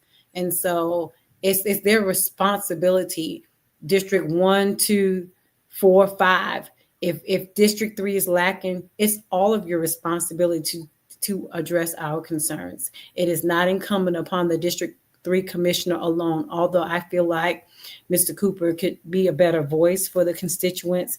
It's not just us few that have the concern. It's a shared concern across the community. It's just everybody is not able or everybody's not in tune. I hear Commissioner, what's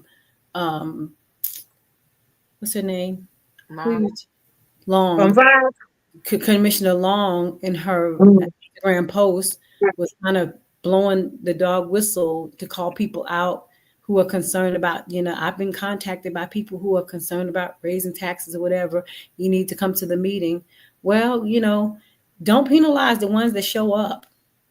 Don't call us out as being angry or disgruntled or whatever. We know we're concerned. We have genuine concerns, and we want what's best for the community, just like you do.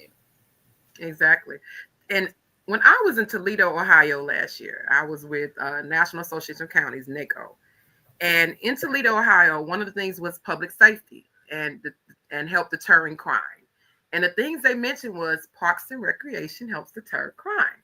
And so in Toledo, Ohio, they have a park within 5 minutes of every resident in Toledo, Ohio. Oh wow. That was an initiative they put in place, and it helped deter the crime to give the kids something to do. And I had to ask this question to them again. A couple of us, it was probably about 25 commissioners from across the state, various states in the United States. We were chosen to go on these trips to go and learn from other counties in other states. And so I said, wait, you have what? And they said, we have a park within 5 minutes of every resident in Toledo, Ohio. We made sure we put money into recreation for our residents so they had something to do. Now, that's a government that is proactive and progressive. And progressive. If you look at the statistics of parks and recreation and what it does, not only does it help deter crime for your youth, but it also helps with mental state of mind. It's a whole lot of statistics behind it. It helps with mental illness. It gives people a place to go so they don't feel like they're locked down in the house. They can go walk the trail in the park and so forth. There's so much information and research behind why parks need to be in communities, why you need to have activities and programs for your youth in communities. We talk about the Boys and Girls Club. Why do you think the Boys and Girls Club started and all the other clubs, the YMCA? Why do you think they started? They started for that particular reason, although it kind of changed a little bit because they're still on that old antiquated programming. But hey, it started back in the day. And you could hear a lot of people say, when I was younger, I went to this organization. I went to the YMCA. And if it wasn't for the YMCA, if it wasn't for this and that and the other, it was great to have. Now, am I saying that that's the answer? The YMCA and the Boys and Girls Club is the answer for our area? No, it's not. That is not coming from me. That came from the residents and doing surveys. They didn't want that type of recreation. They wanted to have their own catered type of programs that fits their community. And you saw that also with the Youth Commission presenting the various things that they wanted in their community, which is not what the Boys and Girls Club offer. Nothing to do with it. But we have to make sure that we're providing for our residents. We have to make sure we're doing that. So I think we covered it all. Was there anything we left out, y'all? Anything we left out that we did? I just want to touch on a point that Tiffany made about the flockers. I want it noted that Sheriff Brown had been asked about recommendations for the Fairview Park back in 2023. I think you requested it, Commissioner Sanders, at the time you were in the seat, and I can't remember who else requested it, but I know it was definitely coming from you. And he came and he had a discussion about it. Chairman Baines was the chairman at the time, and he told him he would come back. And so we're now in 2025, and he came back in April for a discussion of installing cameras at all the parks based on what happened back in March. We're now in June. Why is everything a delay? And the thing is, when people hear about crimes happening at the park, the first thing you're going to see in the comments is, why didn't the sheriff do anything about it? Why did sheriff should have done this? Sheriff should have done that. He did. Sheriff did. He came. He provided recommendations. He came before the board and told us what we needed. He even offered his manning station. Is it called a manning station? Man station? Whatever. Command station. He even offered his command station to man the park for 24 hours where they're watching it on the screen if the county just pay for the cameras to be installed. You cannot ask for that much safety to have somebody who's sitting in a room watching. And then all the things that has happened at these parks, they could have caught some of these people, their license tag, their license plate numbers and so forth. We have not moved forward. Now in Fairview Community Park, which everybody knows is inside the community center, which is inside of Fairview Estates, they did put up the gates. But you heard Miss Neely, who lives in the area, talk about it, and I went and go see it for myself. yes, we thankful that you put up the gate, but it made no sense to leave openings. The whole point was to be able to shut it down when the park is supposed to be closed. Just like you have Spring Hill Community Park, and I haven't seen the gate yet. It was approved $14,000 for no, electronic 19,000. gate. I haven't seen that gate yet, Newton County. Where is the gate? But we approved $14,000 for electronic gates at Spring Hill Community Park last year. Like, I think that might have been August or July or so. Yeah. And so, but you're gonna put a gate around a park and just leave openings and no way to close it. When you go by there, the kids, it's a swing gate that actually closes it. The kids use it for a ride, a fairground ride. They are swinging back. I have video. They're swinging back and forth in this gate. Guess what that issue is going to be? That's a liability for us because that's a county park. If those kids fall, you know somebody's going to sue. Here go taxpayers' dollars paying for attorney fees and possibly have to settle in court, because you know we don't even hardly go to court for stuff. We settle out of court, and that is taxpayers' dollars. Now, what they are not mentioning is the lawsuits. That's a part of the budget as well. If you got a bunch of lawsuits, you constantly paying legal fees. That's money come out the budget. They approved that, the board passed in 2016. I think it was 2016 or 2018. Don't quote me on that date. To move forward with the in-house county attorney to save money. Now you ask me, where's the in-house county attorney? If you go do an open records on how much fees we have paid for legal, you're probably gonna be shocked. Because I remember at one point we had got a little bit over $1 million at one point, to where we had to put something in place to say we can't go over this amount. If we go over this amount, it's gonna be have to be approved. With the fees that we're paying in legal fees was not the same fees we paid years ago when we had an actual.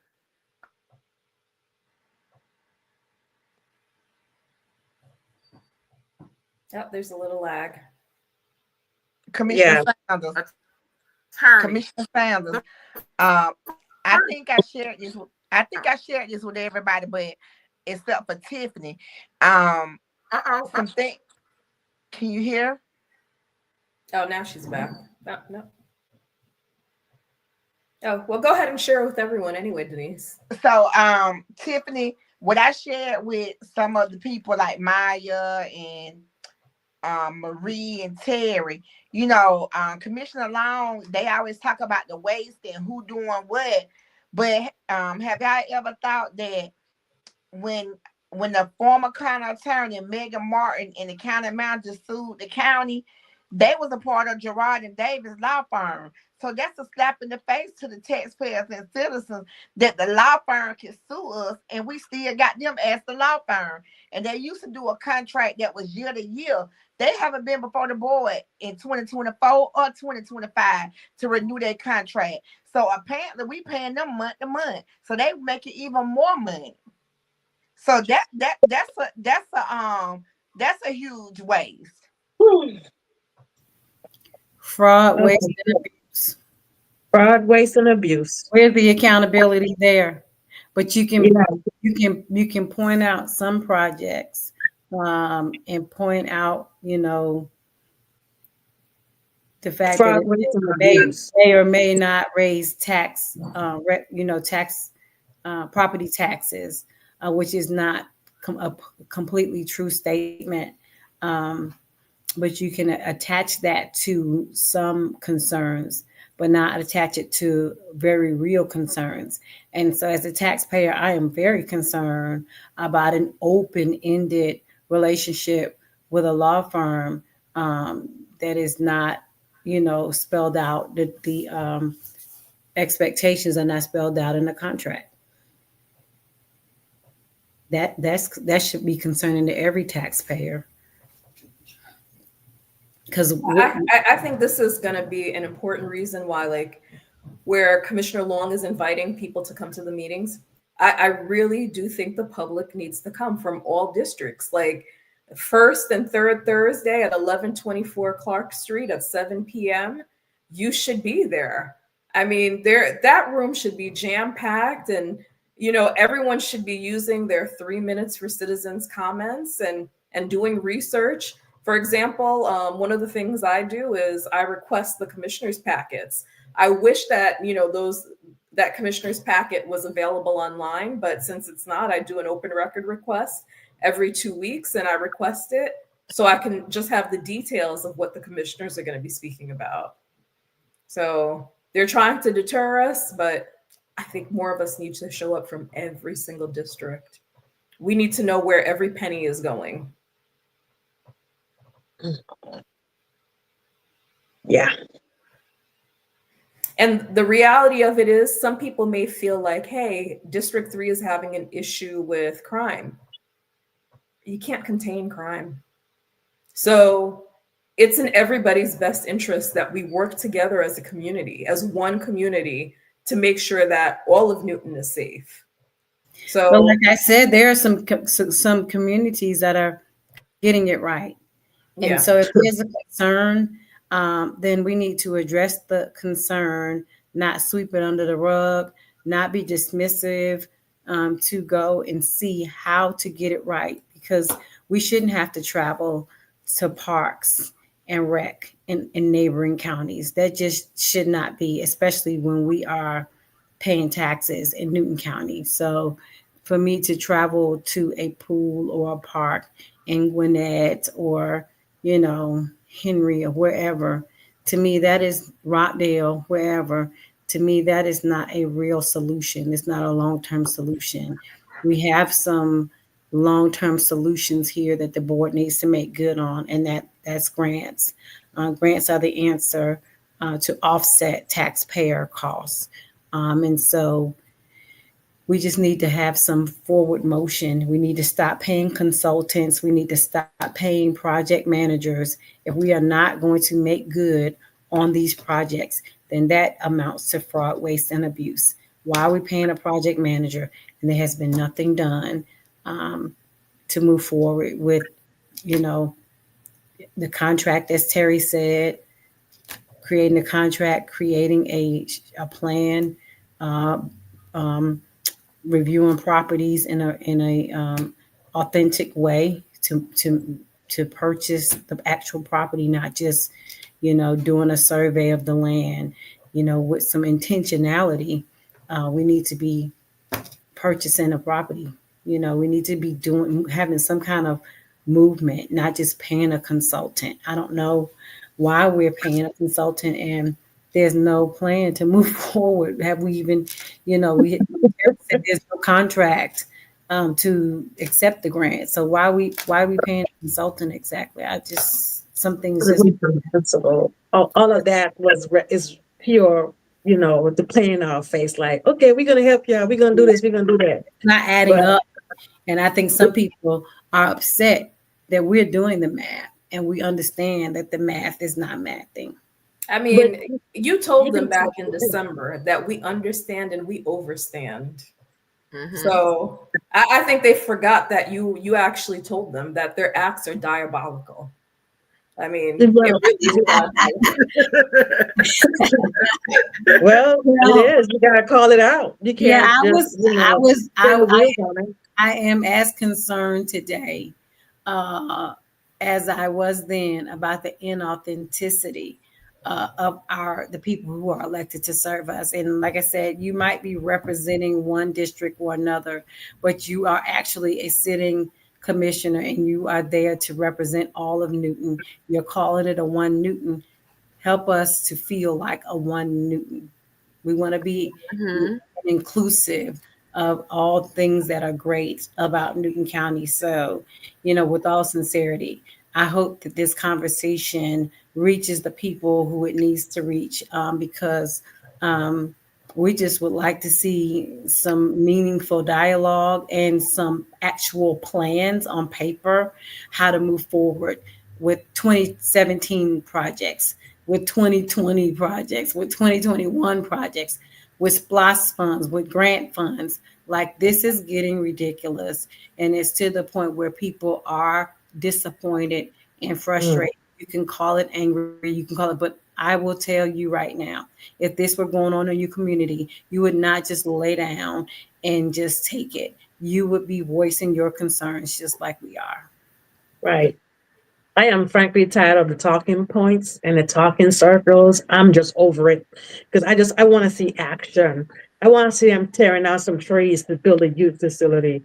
I want to know that they're going to actually utilize that $4 million grant. We are 90 days out from the deadline. I would not be surprised if it got reallocated to the state because that's what the administration and the White House is doing right now. They're cutting essential programs. They are rescinding federal grants. I am there. I'm witnessing it. Okay. We are at my employee is an essential hospital and they're giving us a hard time for our payment request. I mean, this is crazy. I speak to persons on the state level because we get federal and state grants from them as well. One of our contracts had to be amended because it was federal and state. Now it's pure state. So them folks are doing some crazy stuff up there in the White House. So if we move this $4 million, man, folks, you got the BOC to It's not blame. on me or us on this call because we've been saying Yeah, it's to be blamed on the BOC. They're in action to support or submit the proper documentation for a contract agreement. When there's no contract, there's no actual funds. Period. and what and I know we're about to close, but what I love about us, we help fight with everybody in the county. And when we mean by fighting, we help support everyone in the county. We've had individuals from District 1, District 5, District 4 reach out to us because they see us as the voice of the community. I just want you to understand that people gravitate to people who have leader capabilities, qualities, and so forth. I've even had the gentlemen who were fighting for was it pension or something? I know what it was. The pay for the firefighters when they are out of county hours. They reached out to me, sent me an email to my personal, sent a letter to my personal email asking me to speak on their behalf or their issues. So we fight for various things, but because we live in District 3, we're in the midst of seeing things. We see kids on the street don't have nothing to do during the summertime. That's why you see those who are on this call who are concerned about what's happening in their community. We can't keep talking about our youth. We can't keep talking about Newton County is getting bad or worse if we're not providing what is needed to deter the crime to make it a better community. We have to get off of our high horses. Don't worry about who did what and who did this. It's about us as a whole. That's why I said Tiffany, when you brought up that 1 Newton, it sparked something in my mind. I've been asking for day one for them to define 1 Newton to me. Because 1 Newton doesn't even have a mission statement. It's not even on the county website. It's not even broken down with measurable goals on how we're going to become 1 Newton, how we're going to get to to even achieving the goal of becoming 1 Newton. It's not even broke down. It's just a statement. So until you define what 1 Newton is and what it's about, and you have some measurable goals and objectives put in place, then we have no idea what 1 Newton means. I can say it in my mind, I can make an assumption, but the county may be thinking 1 Newton is something else. Maybe it's one when we agree on an issue that a certain people like. I don't know. What is 1 Newton? So it needs that does sound good. That's all. And I've sent the mission statement and goals and objectives to the county. Since we didn't have any, I sent those when I was in the seat. I said, okay, well, since we don't have them, here's a mission. Here's some goals that we can obtain to become 1 Newton. Of course, they got ignored. And the reason why I said that we fight for many people, there has always been this narrative that we only care about what's on Fairview Road and on the west side of Newton County. That is false. What happened when, because when I was a commissioner, I represent all of District 3. And there was some narrative that someone said that I did not assist or help those that were in, what's the name of that community? Oh my God. It's not Longview. I know which one it is. God, I know the name of the community. We just saw them the other day and gave them a hug. We was at Outback. Oh my God. Okay, the community that had an issue. Stoneleaf. I'm about to say Leaf Stones. I was about to mess it all up. And there was the narrative put out there that I didn't assist Stoneleaf. Stoneleaf came to me to assist them with the issue and the problem. How do you think that resolution got in place? Because Stoneleaf came and I went to the county attorney who drafted up the resolution and the new ordinance that's put in place in regards to having campers in a residential area. So I need us to clear that up because we fight for everybody. We see issues that are happening and we come out for everybody. It's not just a few or certain areas or a certain side or certain graphics or cultures. We fight for people, and that's what we do. So I thank you ladies for doing that because y'all don't have to. Y'all have families. You have things you have to do. You have kids that are in extracurricular activities, gymnastics, softball, and everything. And you work and you have a full-time job, but we still take the time to fight for the community. So I need y'all to understand that for those who listen to the sounds of our voices, we fight for our community because we want to see it great. I was told this by a state rep, and I want y'all to leave with this. A state representative, a current state rep, just told me this. He said, you want to know the communities that are engaged and holding their elected officials accountable? He said, go drive through that community. He said, go drive through the area. He said, the one with the grass cut and it's green and beautiful. And you're like, wow. You think you're hearing heavenly angel sounds when you ride through because it's so peaceful and the curbs are clean. I'm getting Susan Jackson. Them curbs are clean and the restaurants and the stores and if they have a Dollar General or Dollar Tree, whatever it may be, it's clean because that's an engaged community and they hold their elected officials accountable. That was told to me by a state rep years ago. He said, you want to know the community that's not engaged? He said, drive through it. You will find a community where people are comfortable living in their mess. They okay with dilapidated homes. They okay with these stores and the restaurants and the fast foods. It's just nasty and trash running over. They say nothing. That is the community that's not engaged. So we on the west side are an engaged community because we have people who actually go out there and pick up trash themselves on the side of the road. So we want a clean community just like on the east, the south. I don't know all these areas of Newton County. They said the west and the east and whatever. Sounds like gangland. Gang. Sound like a gang. So we want the same opportunities as everybody in Newton County. Everybody in Newton County deserves the same type of treatment. When they call Public Works, we want Public Works to come out here and cut our grass just as fast as cut the grass on the other side of the town. We want Public Works to come and clean and we want the code enforcement to get on these restaurants to come clean these areas just like they do on the other side of town. We're not asking for something that's not already provided to us. We just want the benefits that everybody else gets.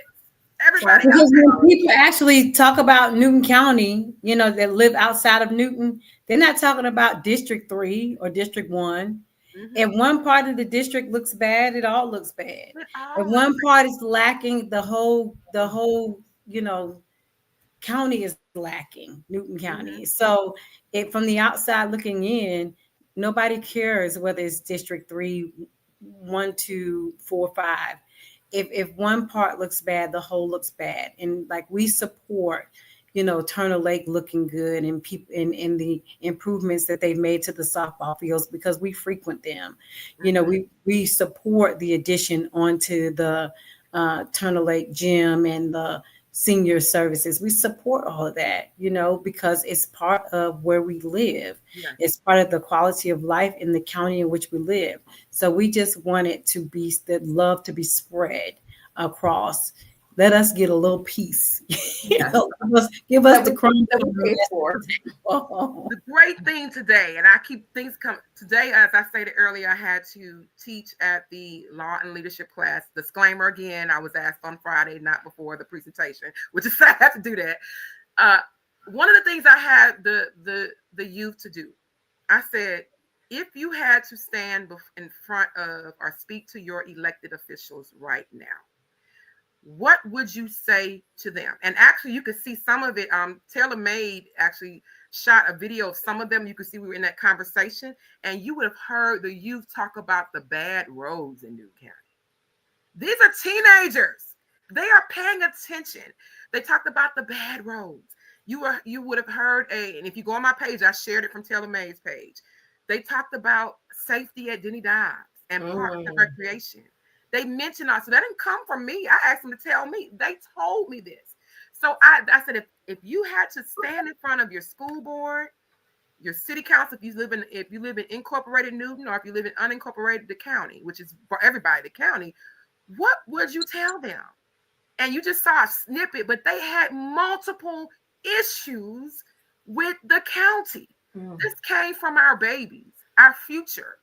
And if we want Newton County to grow, we have to think about our future to provide the resources for them to where they would come back and want to stay. Because what's going to happen, Newton County is going to be just like all those other counties that die off. And then you're going to definitely have to increase taxes in, because you don't have nobody coming in for economic development and nobody coming in to spend the sales tax, because you got the same old people here and nobody's going to be moving here. So you have to make sure you look for the future, not right now, but what for the future. Our kids who are complaining about, I want to say, let me not use the word complain, who have issues, and they also provided solutions. So maybe our board of commissioners need to host, not just for the youth commission, because the youth commission is a great tool, but it's not utilized, and you're not utilizing the kids the way you need to, because there should be sitting there listening to them on issues that are happening within the county. Don't give them a project to work on. You need to hear from them what they need to have in the county in order to be progressive, in order to move forward. That's what needs to happen. I believe that the commissioners need to sit down with our youth and listen to them and see what they need in this community, as well as your board of education. You need to listen to them, because the first thing they said was, we don't have no teachers. We have a teacher shortage. We don't have teachers. And I was like, y'all don't have teachers? What you mean? We don't have, this came from the babies, okay? Out of the mouth of babes. So you have to listen to these kids. And I'm off my soapbox. Yeah, they gotta listen. They gotta be listening and be intentional to help them, because you can hear, you could listen, but what you gonna do about it? Can I say one last thing? Yes. I'm tired of just waiting. I'm just tired of them talking in circles. That's why you see the expression on my face is like this. This message that I have is for Commissioner Long. Commissioner Long, I wrote you on Thursday evening. After I got off from work today, I wrote you again. I noticed that you post about me being angry on Instagram. You made a little video blog. That was cool. You posted a comment under East Newton, and you even posted a different comment under your own page. Can I get a response back to my email? Like, I'm a constituent. I'd like to have a response back to my email. I think that's the respectful thing to do. You've called me names. Please at least respond to my email. That's all I want to say. True, because I was told to send all the evidence in regards to the grant, because I was told it didn't exist, and I still haven't got a response. So I sent all that to the commissioners. They have the award letter. Your consultants. Does the county still have a copy of that? This is smoke and mirrors. It's to create a narrative, you all. They already have a copy of all that. All of that is open records. Remember, they had the county go through my emails and get all the information. Everything I have, they have it. Our emails, the email system with the county, none of even if I delete it out of the box, it goes into this storage. It's never deleted. None of my emails I sent are never deleted. They're in a storage. So your clerk of court, who's the keeper of records, can always go in and go get it. So they have all the information. It's just smoke and mirrors to create a narrative and to prolong the process. And if citizens want a copy of those records, you can go onto the Newton County websites. There's an open records form. Just fill it out. They have to answer you. Otherwise, you can contact the Attorney General if they don't respond back to you. These things are public. So there's a question out there before I know we have to go. We're wrapping up. Okay. The question out there is from George Kelnichek. Yes, Mr. Kelnichek. Okay, and is it planning and development or planning and sustainability? Question is, everyone knows what they want, but can the county infrastructure handle it? And and everybody can answer how they want. My response is, if infrastructure can handle it in districts 1, 2, 4, and 5, certainly the infrastructure in District 3 can handle it. The question was not about the infrastructure and sustainability. The question was about raising taxes, and we have had an extensive conversation about roughly $8 million that's to be allocated for this project. Consultants have been paid. project managers are being paid, but the $8 million is just sitting there. So Yeah. I don't want to hear about sustainability when we're paying our tax dollars, where there's SPLOS funds from 2017 that have not been spent yet, where there's a sidewalk grant that has not been sent yet. That is just a lack of integrity, if you ask me. It's a lack of integrity on the part of our Board of Commissioners in action upon the money that has already been allocated for these projects in District 3. And the projects, SPLOS funds and projects have already been completed in every other district. Our district has been neglected, but we have been accommodating, we have been patient, and we're at the point now where we are asking for action. We are demanding action because every other district has spent their funds that were allocated to their district, and no one asked about sustainability for those districts. Mm-hmm. And to add, in regards to sustainability, and I'm bringing this up because I didn't recognize that when we were speaking on that we help other communities. I did not realize that Nelson Heights Community Center has been closed for 3 years. Yeah. 3 years, you all. That is the only resources that those kids in that underserved community have. It had after school programming. They were able to go there when their parents actually work late and can't get off. For instance, the bus would drop them off at the community center, and they would stay there till their parents get off from work. It provided meals during the summertime, as you saw the video where Commissioner Henderson said they refused to open the building where those kids had to walk in the rain and sit under a pavilion and eat their lunch, their summer lunch, under a pavilion while it's raining, when you have a whole community center that's less than 10 years old sitting right there. You would not open it for the kids. It's been closed for 3 years in an underserved community. Those kids cannot use the resources. It also has a park, a playground that's on there as well. Those kids cannot use the resources because you shut it down for them 3 years ago and didn't have a transitional plan in place on what you're going to do for the youth. So those are the things that we need to think about on how we're hurting our community. And we cannot, again, I know we're about to close. I sound like a Baptist preacher. We're going to close about 3 or 4 times. So we cannot keep saying we're here for the community when we're doing things to hurt the community. I have a heart and a passion for our youth.